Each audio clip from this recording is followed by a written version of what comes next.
बहुत ही महत्वपूर्ण विषय है। क्यों जो पुराण ग्रंथ हैं वो हिस्सा नहीं है वेदांत का और अपने सनातन धर्म का? क्यों पुराणों में ऐसी क्या बात है, क्या इतिहास है, क्या लिखा हुआ है उसमें कि वो वेदांत का हिस्सा नहीं माना जा सकता? पुराणों में ऐसा क्या है? तो वीडियो को दो भागों में हम बांटेंगे। एक में हम देखेंगे पुराण का इतिहास, पुराण ग्रंथ कैसे लिखे गए, कब लिखे गए, उसमें क्या है, उसमें बहुत महत्वपूर्ण पॉइंट आएंगे, सभी आपको देखने हैं। और एक आती है बात कि जो पुराणों में लिखा गया है वो कैसे गलत है या उसे कैसे माइथोलॉजी हम जान सकते हैं या समझ सकते हैं, जो जान सकते हैं। तो जो पहला भाग है कि पुराण कब लिखे गए और उसमें क्या, क्यों वो पुराने नहीं है, क्योंकि पुराणों को बताया जाता है कि बहुत पुराने लिखे गए हैं, लाखों सालों की बात है, ये है वो है। तो ऐसा कुछ भी उसमें नहीं है। यदि हम पुराण ग्रंथों की डेटिंग करें, पुराण कोई चीज कब बनी या कब उसमें क्या लिखा हुआ है और कब का है, उसकी आर्कोलॉजी हम ऐसे कर सकते हैं कि लिटरेचर की आर्कोलॉजी हम ऐसे कर सकते हैं कि हम देखें उसमें क्या लिखा हुआ है, जब घटनाएं हो चुकी थी तो उसके बारे में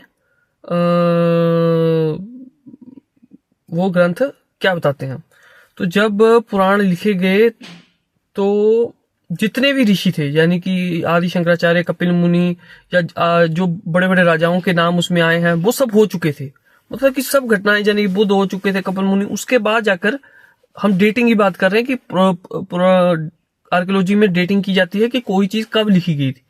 तो जितने भी राजा रूजा हो चुके थे या बड़े बड़े मुनि हो चुके थे, उनकी जानकारी पुराणों में मिलती है, यानी उनके होने के बाद ही लिखे गए हैं। सबसे मेन बात तो ये होगी। तो इससे ये पता लग जाता है कि हजारों साल पुराने तो पुराण नहीं है। तो डेटिंग से हमें क्या पता लगा कि जैसे कपिल मुनि है या आदि शंकराचार्य, सबका जिक्र उसमें आता है, बड़े बड़े ऋषियों का जिक्र आता है, इसका मतलब उसके बाद लिखे गए। अब एक बड़ा महत्वपूर्ण आता है कि जगहों का जिक्र। महाभारत में भी आप देखें, कोई इंद्रप्रस्थ, कोई कुरुक्षेत्र, कोई गंधार, तो जो भी ये नाम है, ये आज से 1000 साल के आसपास जगहों के नाम है, शहरों के नाम है। ये कोई लाखों साल से पहले नहीं थे ये नाम।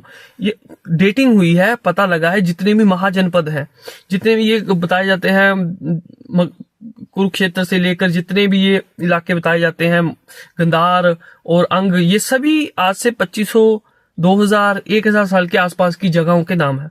जितने भी मंदिर बताए जाते हैं वो आज से 1400 साल के अंदर बने हैं, यानी कि आज के 700, 800, 900, कोई 1200 साल के बने हैं। और मंदिर जब बन गए थे तब पुराण लिखे गए कि यहाँ यहाँ मंदिर है, और उनके साथ काल्पनिक कहानियां जोड़ी गई। तो आप समझे बात को। जितने भी मंदिर उसमें बताए गए हैं, जितने भी महर्षि बताए गए हैं, जितने भी वहां जगहों के नाम बताए गए हैं, वो आज के 1000 साल के आसपास ही लिखे मालूम होंगे, तभी लिखे जा सकते हैं। पुराण कोई पुराने नहीं है, उनमें काल्पनिक कहानी है। उनके साथ जो पिछले कपिल जितने भी हो चुके हैं, आदि शंकर जितने भी ऋषि हो चुके हैं, उनका नाम है। बुद्ध हो, नागार्जुन हो, चाहे अन्य जितने भी हैं राजा हुए, तो जो पुराण जितने भी ग्रंथ है वो आज से 1000 साल से पहले नहीं हो सकते। सभी ऋषि होने के बाद, सभी मंदिर होने के बाद, जब जो भी जगहें हैं वो उस वक्त की जगहें हैं जो आज के 1000-1500 साल के आसपास जगहों के नाम होंगे। और ये है, आपको एक अचरज की बात मिलेगी, पुराणों में आपको सिर्फ यही क्षेत्र मिलेगा। ये मथुरा, ये जो भी मध्य उत्तर भारत है ना, इसी का क्षेत्र मिलेगा, कहीं और की बात ही नहीं है। पूरी धरती पर किसी और की बात नहीं। आप अमेरिका, ऑस्ट्रेलिया देखिए, वहां पर एक भी मंदिर नहीं है, कोई प्राचीन कहानी नहीं है, कोई उसमें रिकॉर्ड नहीं है, कोई आर्कियोलॉजी का सबूत नहीं है। क्यों ऐसा क्यों है? क्योंकि अगर लाखों सालों से होता तो अब जाकर ऑस्ट्रेलिया में 300, 400, 500 साल में लोग वहां पहुंचे हैं पहली बार, और अपने अमेरिका में 300, 400, 800 साल हुए अभी पहुंचे हुए। और उससे पहले कोई वहां धार्मिक, जो आज के धर्म में, कोई भी नहीं था। इतने अरबों खरबों दुनियाएं हैं, धरतियां हैं, सूरज है, वहां की तो बात छोड़ो, अपनी धरती पर ही न पहुंच सके, ये कौन सी बात हुई? तो ये जो वेद पुराण, जो अपने पुराण तो 1000 के साल के आसपास लिखे, जो वेदों की हम बात करें, वेद उपनिषद लिखे गए हैं 3000 साल पहले, 3500 साल पहले, 2500 साल पहले, वो हैं ग्रंथ जो सनातन धर्म और वेदांत से जुड़ते हैं। पुराण नहीं, पुराण तो अब लिखे गए हैं। अब हम इसके दूसरे भाग में चलते हैं। हमने देख लिया कि कब पुराण लिखे गए थे, उनकी सारी हमने कार्बन डेटिंग कर ली, सब हमने उसके बारे में जानकारी कर ली कि कब वो लिखे गए थे। ठीक है। उसमें पुराणों में तो आपको मुगलों का जिक्र मिल जाता है, कई धर्मों के स्थापना की बात उसमें पता लग जाती है, जो अब के हुए हैं। बताओ। तो अब बात करेंगे उस पर लिखा क्या हुआ है। देखिए, जो पुराण है उसमें पहले तो हमें साफ साफ पता लग जाता है कि ये जो धार्मिक कहानियां लिखी गई हैं, ये माइथोलॉजी है, काल्पनिक कहानियां लिखी गई हैं। और उसके बाद जो दो मेन इसमें पॉइंट आएंगे कि पुराणों में क्या लिखा गया है और उसे कैसे मिथक हम कर सकते हैं, उसमें दो पॉइंट आएंगे मेन। पहली बात, जितने भी पुराणों में चीजें आई हैं उन सबको साइंस ने खंडन कर दिया है। पुराण बोलते हैं इतने पुराने हैं। पुराणों में आज से 1500 साल से पहले की तो कोई जानकारी नहीं है। पुराणों को ये नहीं पता कि कभी डायनासोर भी यहाँ रहे थे या कोई भी। और आप मुझे बताओ कि मैं बताता हूँ, अगर ज्यादा से ज्यादा कोई तुक्का लगा लेना, ज्यादा से ज्यादा भी तुक्का लगा ले, तो पुराणों में आज से 2500 साल से पहले या 2000 साल से पहले का इतिहास ही नहीं है। बुद्ध से ले ले पहले, थोड़ा सा और पहले ले ले उससे, और मतलब कि अगर आप थोड़ा बहुत उसके पहले कुछ ऋषि वंशों की बात कर ले, उससे पहले तो जैसे भारद्वाज और इधर उधर कपिल अपने कश्यप गोत्र की बात कर ले, इधर उससे बात कर ले, तो पुराणों में 2500 साल पहले आपको तुक्के से भी नहीं मिलेगा। 2500 साल तो बहुत ज्यादा मैं बोल दिए, इससे पहले की कोई बात ही नहीं मिलेगी। तो पुराणों को कुछ भी नहीं पता, बस ये थोड़ा बहुत इधर उधर का कर दिया, जो वक्त का लिखा हुआ बस छाप दिया। तो पुराणों को कुछ नहीं पता, और पुराणों में जो भी लिखा है वो साइंस ने उसको गलत सिद्ध कर दिया। जैसे जैसे पुराणों में लिखा हुआ है कि ईश्वर ने धरती का निर्माण किया, और जैसे ब्रह्मा ने किया, तो और कोई डिटेल नहीं दी कि कैसे हुआ, क्यों हुआ, और सृष्टि कैसे बनी, बाकी ग्रह कैसे जुड़े, कुछ नहीं, थोड़ा सा इतना बता दिया। लेकिन साइंस ने बताया कि कैसे इतने लाखों साल पहले चीजें इकट्ठी हुई और वो बना। फिर बोला है कि मनुष्य को ब्रह्मा ने ऐसे कर दिया, लेकिन हमने जाना कि डार्विन के जरिए हमने जाना है, एवोल्यूशन की थ्योरी जाना हमने कि सब एवोल्यूशन के जरिए हुआ, थोड़ा थोड़ा करके हुआ, जीवित हुए और जीवन आते आगे आगे बढ़ता गया, तो हमें पता लगा। इसके अलावा भी बहुत सारी चीजें कि कोई अंधविश्वास कि ऐसा करने से वैसा होता है, जो पीरियड्स होते हैं गर्ल्स के वो ऐसी इसलिए वजह से आते हैं और इसलिए वजह आते हैं, तो हमने जाना कि नहीं, इसके पीछे ये कारण है। कोई वस्तु, कोई फलाहार, कोई खाने की चीज क्यों नहीं खानी चाहिए, उसके पीछे हमने साइंस देखी।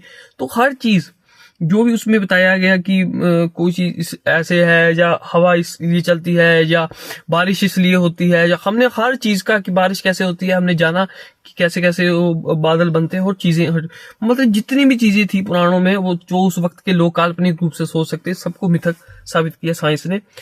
तो अब सिर्फ बात ये आ गई जिसका कोई सबूत नहीं है, जैसे वेदों ने, और जितने भी आगे मैं इस पर बात करूंगा कि कैसे ईश्वर के अस्तित्व को नकारा, बस वहीं तक बात रहेगी है। उसके अलावा जो पुराणों में जितनी भी बातें थी उसको सब मिथक कर दिया। कई टॉपिक साथ में जुड़ते जाते हैं, उसका थोड़ा रेफरेंस मैं बोलता हूँ, और अब वैसे भी कई इस पर मैंने वीडियो बनाई है, कई रेफरेंस देता हूँ, उसकी वीडियो बनाई होती है। अब बात आता है पुराण क्यों लिखे गए और किसके विरोध में लिखे गए, और इससे क्या कटाक्ष हुआ और क्या प्रभाव पड़ा। पुराणों से क्या हुआ कि एक तो हमारे समाज में बड़ी मिथकता फैली, काल्पनिकता फैली और अंधविश्वास फैला। अब मैं बताऊं कि इन्हें काटने वाले कौन थे और उनको इन्होंने कैसे रोकने की कोशिश की या दबाया। अब पद्म पुराण में इसके उत्तरखंड है एक, और उसके 236वां कोई चैप्टर है, उसमें 7वें 8वें श्लोक में से एक बात है। ये पद्म पुराण में ही कहीं एक चैप्टर में, एक पैरे में बात आई है। इन्होंने जितने भी महान ऋषि हैं ना, जिन्होंने भक्ति का विरोध किया या ईश्वर का विरोध किया, उनको सबको झूठा और उनके धर्म को मिथ्या बताया, झूठ बताया। यहाँ पर पुराणों में ये बात आई। इस पर बड़े बड़े लेखाकारों ने, यानी धार्मिक, जो हिंदू धार्मिक लेखाकार हैं, उन्होंने टिप्पणी की हुई है कि क्या लिखा हुआ है, ये क्यों लिखा हुआ है, उस पर बात हुई है। तो मैं उस पर बात करता हूँ। तो उसमें क्या है कि आदि शंकराचार्य के अद्वैत को, बुद्ध के बुद्ध धर्म को, जैन की और सांख्य दर्शन, इन सभी को, मतलब जितने भी थे जो ईश्वर विरोधी थे, जैसे सांख्य दर्शन में ईश्वर के खंडन किया हुआ है, एक तर्क दिए हुए हैं उनके खिलाफ, और न्याय दर्शन की बात करें, मीमांसा की बात करें, और अद्वैत ने कैसे भक्ति को रोका, और जो काल्पनिक मिथक चीजें थी, स्वर्ग नरक या पाप पुण्य या बहुत सारी चीजें, और एक वेदांत की सही विचारधारा को सामने रखा, उसको झूठा और गलत साबित करने की कोशिश की पुराणों में।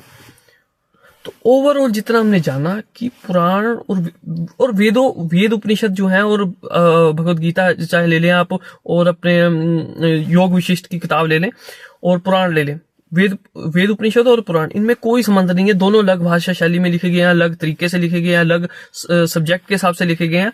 दोनों में कोई संबंध नहीं है, और दोनों एक दूसरे का कटाक्ष करते हैं। तो पुराणों को हमने देखा कि ये जो ग्रंथ हैं, ये तो सभी दर्शन जो भारत में आ गए, तो उनके एक तरीके से ये उसके खिलाफ ही खड़ा होता है। भारत के सभी दर्शन एक तरफ, 1000 साल से पहले के आप जितने भी ऋषि देख लो, नागार्जुन, बौद्ध, महावीर आदि, शंकराचार्य, ठीक है, जितने भी आप ले लो, न्याय दर्शन, सांख्य दर्शन, चारावाक, बृहस्पति, जितने भी ले लो, उन्होंने भक्ति का खंडन किया, ईश्वर का खंडन किया, ठीक है। और पुराणों ने उनका खंडन किया, उनके खिलाफ की चीजें, और खुद वैसे सारे कुछ उसमें गलत है और मिथक है। अब इन सभी चीजों को एक साइड रखो और मेरी बात सुनो। मेरा क्या फर्ज है? मेरा फर्ज ये है कि भारतीय संस्कृति, भारतीय वेदांत, भारतीय दर्शन को सामने रखना। जो चीजें सामने आती हैं वो मैं आपको बता देता हूँ। ऐसा तो नहीं है कि मैं अपने आप से कुछ बोलता हूँ। जो चीजें दिखती हैं, जो साबित हो चुकी हैं, जो साबित होती हैं, उन चीजों को सामने रखता हूँ और वेदांत को ऊपर रखने की कोशिश करता हूँ। जो वेदांत में, वेदों में, उपनिषदों में ज्ञान दिया गया है, अष्टावक्र गीता में ज्ञान दिया है, योग विशिष्ट में ज्ञान दिया है, वही आपको बताता हूँ। आप बोलेंगे कहीं कहीं चीजें में ये है, कहीं कहीं वो है, लेकिन ज्यादातर चीजें जो होती हैं और ज्यादा तर्क से जो चीजें सामने आ जाती हैं, जो हमारे भारतीय दर्शन ऋषियों ने बताया है, वही मैं आपको बताता हूँ। तो पुराण वेदांत का हिस्सा नहीं है। पुराण अपने हिसाब से लिखी काल्पनिक कहानियां, उन पर जो श्रद्धा है उसका सम्मान है, श्रद्धा होनी भी चाहिए और कभी भी खत्म नहीं होगी। भक्ति, श्रद्धा, ऐसी चीजें कभी खत्म नहीं होंगी। ना ही ऐसे शब्द बोलने चाहिए खत्म होने वाली, और ऐसी चीजें बिल्कुल नहीं बोलनी चाहिए। और लेकिन जब आप बात करते हैं सत्य बताने की, जब वक्त आता है तो बताना भी होता है, ठीक है। बताएंगे और फिर उसे ढक देंगे। नेकी करो और दरिया में डालो, उस पर ज्यादा बहस ना करो, सत्य बता दो। और जिसे जानना है वो जान ले, जिसे नहीं जानना वो वक्त लगाएगा और लेकिन सीख जाएगा, जान लेगा, उसे पता लग जाएगा, ठीक है।